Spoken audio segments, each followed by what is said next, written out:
Welcome to Tower Gardening Made Easy, and I'm Sherry. Thank you so much for coming by. Make sure you tap that button below and grow our community.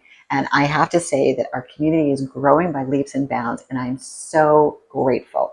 But today, I want to share something magical with you.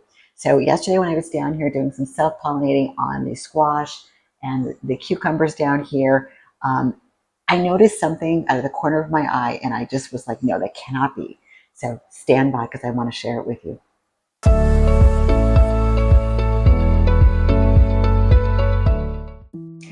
Okay, welcome back.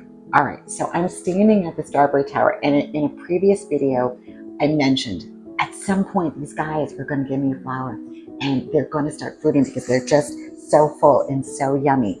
So sure enough, I was like, I came running over to the tower, and I was like, oh, it is a strawberry flower. And it's so crazy. I'm so excited because it's not just one, but there's a bunch that are in here that are ready to burst out and give me fruit. But before we do that, I want to watch this little video with you guys because the explanation of how to do it is really precise. And I don't want to mess it up because through this whole journey of getting these guys to this point, it has been really difficult. I actually have more in the nursery that are growing. They're not ready for the tower, not even by a long shot. There's no roots coming out, but they are growing. They're about this big now. So I just want to get this perfect. And this woman, she does an unbelievable explanation. So I want to watch it with you, and then I want to come back to the tower and then demonstrate it. So let's go ahead and watch this video together. Today we're talking about how to pollinate strawberries.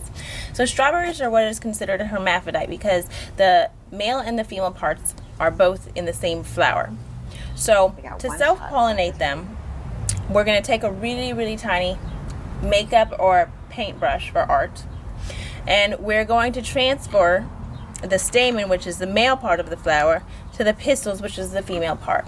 So hopefully, what we're planning to do is brush the male part, and we're going to pick up the pollen and we're going to pollinate it with the female part. So I'm just going to take my little flower, and I don't know if you can get this close but to see, but the male part are these little tiny yellow parts with the pollen on it, and I'm just going to lightly brush them, and it's brushing right over the female part, which is exactly in the center of the flower. And this is pretty much what a little bee would be doing when he's buzzing around in there. It's just shaking it up, brushing the pollen out. We got another white, beautiful open flower right here, so we're going to do this one too.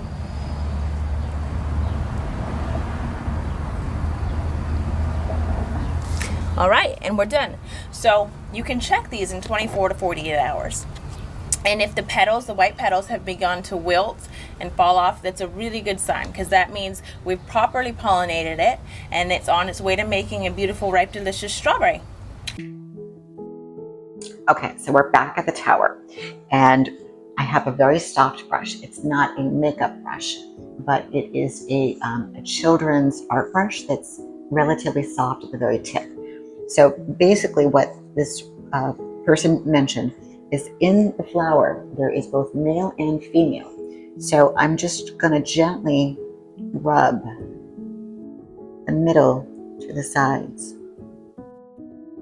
Very, very gentle. And I'm holding the bud, if you can see in my hand, kind of underneath so that I don't hurt her.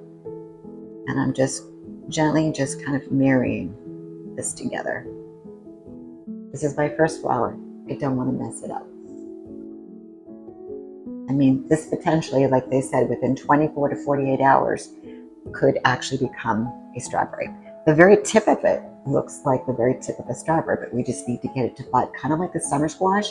You know it's pollinated because that darn thing grows like a weed if it is. And if it isn't, you can tell within 48 hours, 72 hours, the flower shrivels up, and the very end of the summer squash gets mushy and brown, and I usually just I check it at that point.